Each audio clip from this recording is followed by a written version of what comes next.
Juan Kapitulo 6, versikulo 35. Si Jesus miingon kanila, "Ako mao ang pan nga naghatag sa kinabuhi. Ang muari kanako dili nagayod gutomon, ug ang mutuo kanako dili nagayod uhawon." Pan sa kinabuhi.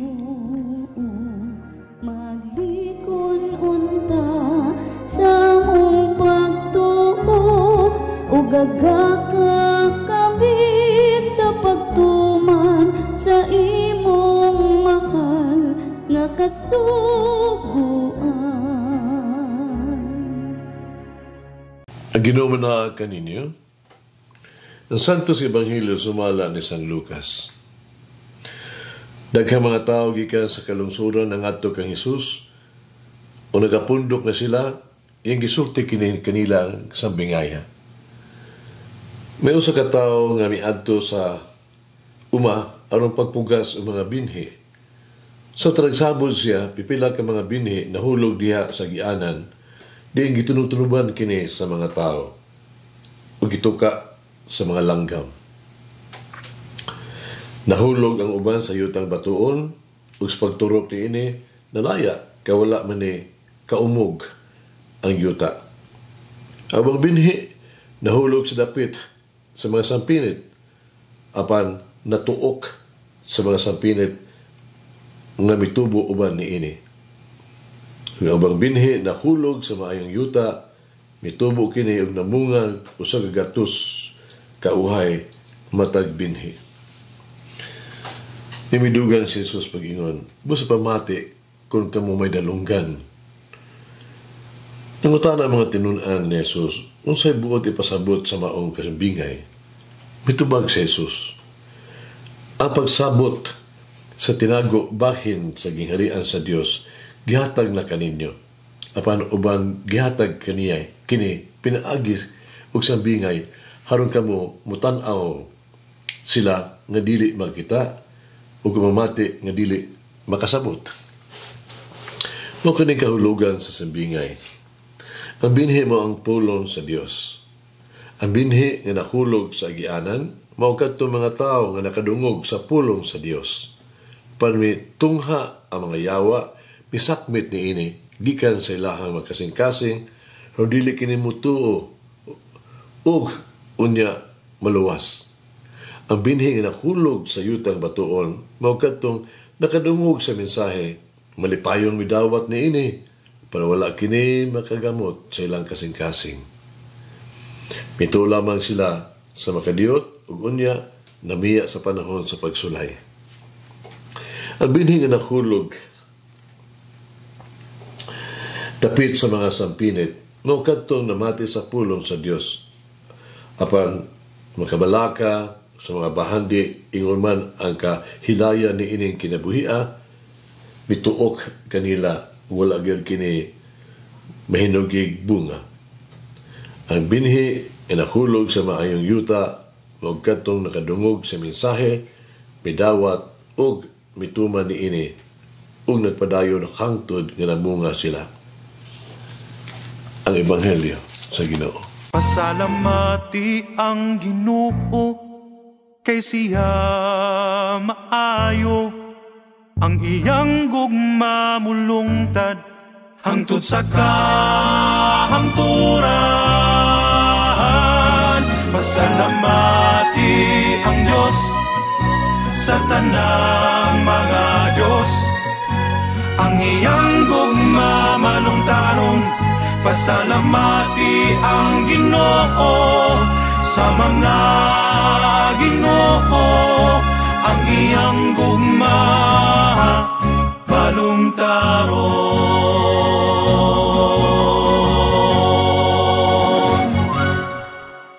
Himo na to karon ang pila ka mga mamalandong bahin sa magpupugas, sa binhi o sa yuta.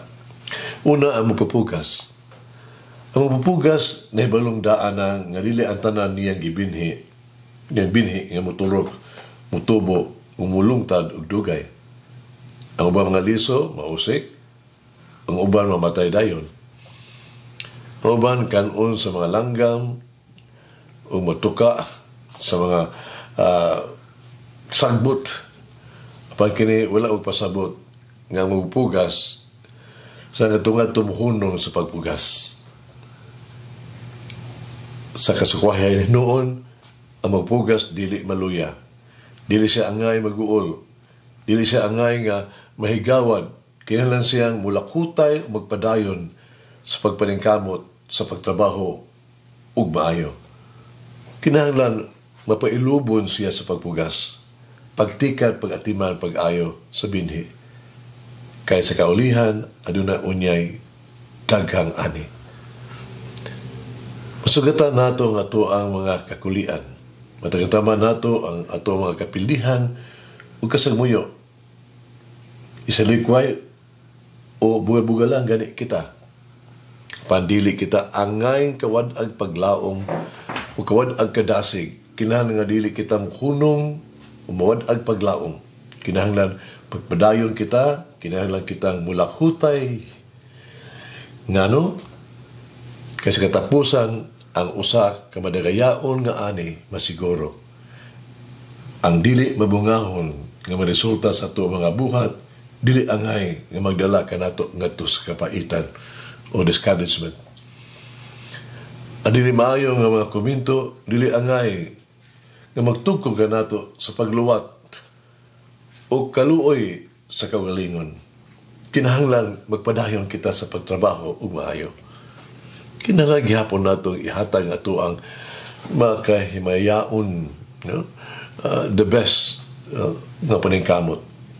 Sa katapusan, adunay madagayaon gyud nga ani. Si Jesus mao ang magpupugas, bisan pa kung kausa kita wala mamati sa iyang mga pulong. Siya nagpadayon pagigsulti kanato, hatun kita makadungog ug maminaw. Padayon siya sa paghulat kanato, andam gihapon siya sa pagabi-abi kanato, balik sa iyang mahigugmaong panon. Kiduha ang liso. Sa dili pa moturok ang usa ka liso, kinahanglan maagi kinig kausaban. Ang liso kinahanglan angay sa yuta. Ang liso kinahanglan musuhop sa yuta, makadawat og tubig, ug mosalig sa sustansya sa yuta. Ang binhi kinahanglan mamatay sa iyang kaugalingon, unya magsugod ang bag-ong kinabuhi. Sa taang bag-ong kinabuhi, musugod gikan sa liso, kinahanglan nga mutapot sa yuta, ilubong sa yuta. Ang mga gamot ni ini, kinahanglan yun mukalot sa ilalom sa yuta, aron kini mutubo ug malig-on himsog. O kinahanglan yun ang mga adlaw o mga bulan aron ang liso mutubo aron mahimong usa ka hingkod nga tanong unya mamunga. Kini kinahanglan una nga binhi mamatay usab kini aron muturok sama usab sa tuang kaugalingon. Kinahanglan kita mamatay sa tong sala aron muturok ang bag-ong kinabuhi nato. Kinahanglan biyaan nato ang walay pulos nga mga batasan, negatibong kinaiya, makasalang mga tinguha. Kinahanglan mamatay kita sa kahakog ug sa mga sala. Kinahanglan andam kita sa pag-antos. Kinahanglan kita mugunit yun kang Jesus. Kinahanglan mosalig kita lamang kaniya. Si Jesus mo ang balaang magpugas ug naghatag gayud og panahon, pag-atiman, pagtagad kanato aron atong kinabuhi mahimong makahuluganon ug mabungahon. Si Jesus na nalipod kanato, naghimo kanatong mabungahon. Ang pulong sa Dios maang binhi. Di lamang nato madungog ang pulong sa Dios. Kinahanglan nato siguro may baluan kini pinaagi sa atong kasing-kasing. Kinahanglan natong masabtan kini ug tumanon pinaagi sa pagpuyo ug maayong kinabuhi. Ang pagbasa sa pulong sa Dios kinahanglan usa ka buhat nga personal nga pakigtagbo, personal encounter with Christ. Ang pagsunod sa pulong sa Dios mao ang paghimo kang Jesus nga buhi sa atoang kinabuhi. Pasugilanon sa mga tuig 250 BC before Christ, sa region sa Xingzhai, karaang China ba, usa ka prinsipe hapit na koronahan sa pagka-emperador. Apan ang balaod naglatid, kaya kinahanglan una siyang magminyo aron mapili ang iyang umaabot nga Reyna, Empress, Imperatrice. Kaya kinahanglan nga maalamon o kasaligan. Iyang ipatawag ang tanang babae nga ito sa rehiyon, sa iyang kingharian. Usa ka tigulang nga babae nga nagtrabaho sa palasyo, nag-isulti sa tanang mga iyang mga anak, nag-isulti siyang anak nga babae. Balaan niya ang iyang anak di ay nga babae nahigugma pag-ayo sa prinsipe. Pebalo sa batan ang babae ang iyang inahan nga siya muadto siya. Mu-appeal ba? No? Pero discourage siya sa inahan. Sutian siya nga ang tanang labing adunahan, labing matakong, na nailahan nga babae, maoy muabot, mabisinta ng kaguling nga to sa hari. Wala gyud siya ay kahigayunan nga siya mahimong Reyna. Anak ko babae, bitubag, wala ako maglaom. Gidawat ko ang ako ang kahimtang. Apan kini ako ang kahigayunan nga makita na ako, maduol ko sa makadiyot sa emperador o kanaigo na kanako. Piyabot ang adlaw. At ang babae diha sa gingharian nagapundok niya ang tanan nga naa, nakita nimo sila maanyag kaayo nga mga sanina, mga alahas. Ang prinsipe namulong umisulti nga to kanila. Ang matag usa kaninyo kung pa niya makadawat og usa ka liso. Human sa unom ka bulan, usa kaninyo nga makadala sa labing nindot nga bulak nga bunga gikan ni ini nga liso, mo'y umaabot nga Reyna nga iya pagasalon. Busa silang tanan na mauli. Gitanong sa babae ang iyang liso sa usa ka kulon. Itong anak ito tigulang. Gandam niya ang yuta. Iyang gitiman ang liso. Ug ang yuta uban sa pailob ug kalubong.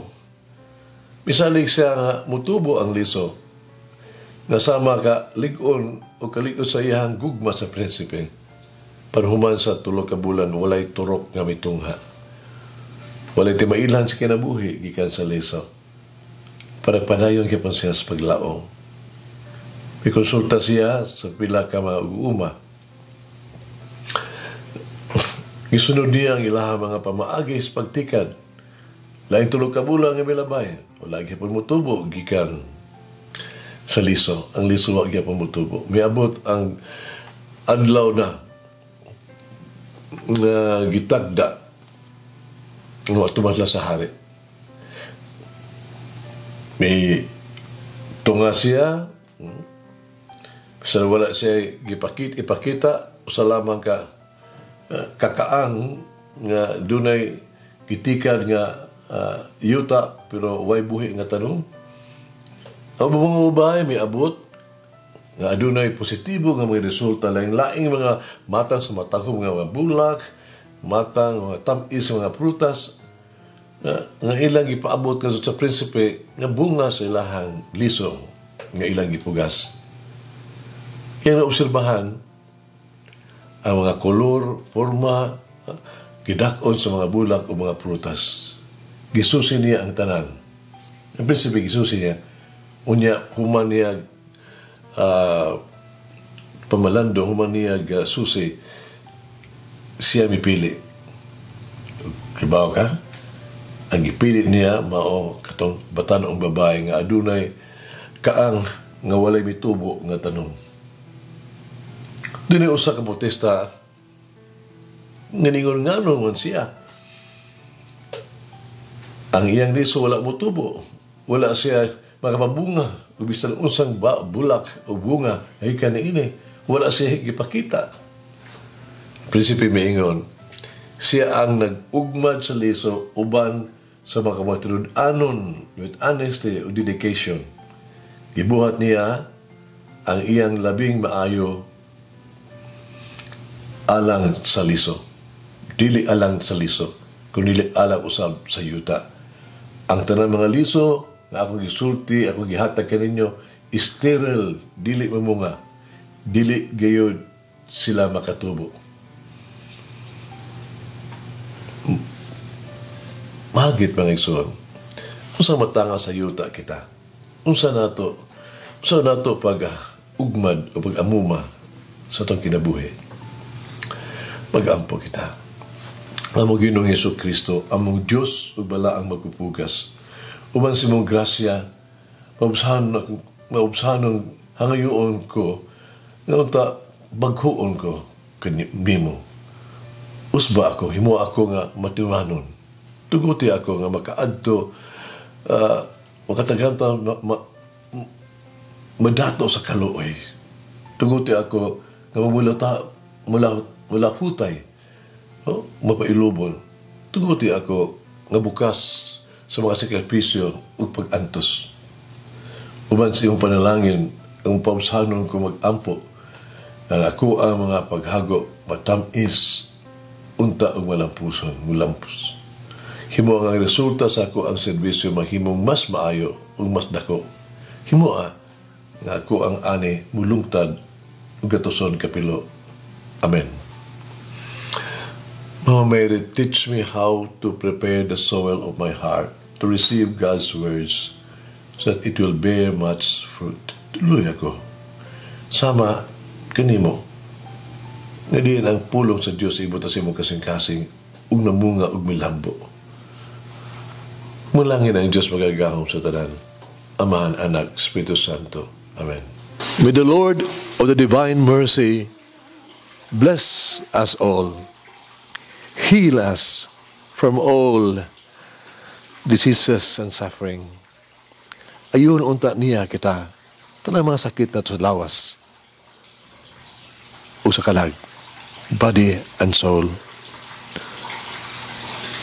In the name of the Father, the Son, and of the Holy Spirit. Jesus, I trust in you. Amen. Kay galaan inyong nabati ang pagpaambit ug hamubong pamalandong sa pulong sa Dios pinaagi sa tulumanon pan sa kinabuhi nga gidumala ni Monsignor Daddy Silva. Hangtod na usab sa sunod higayon, daghang salamat. The bread of love.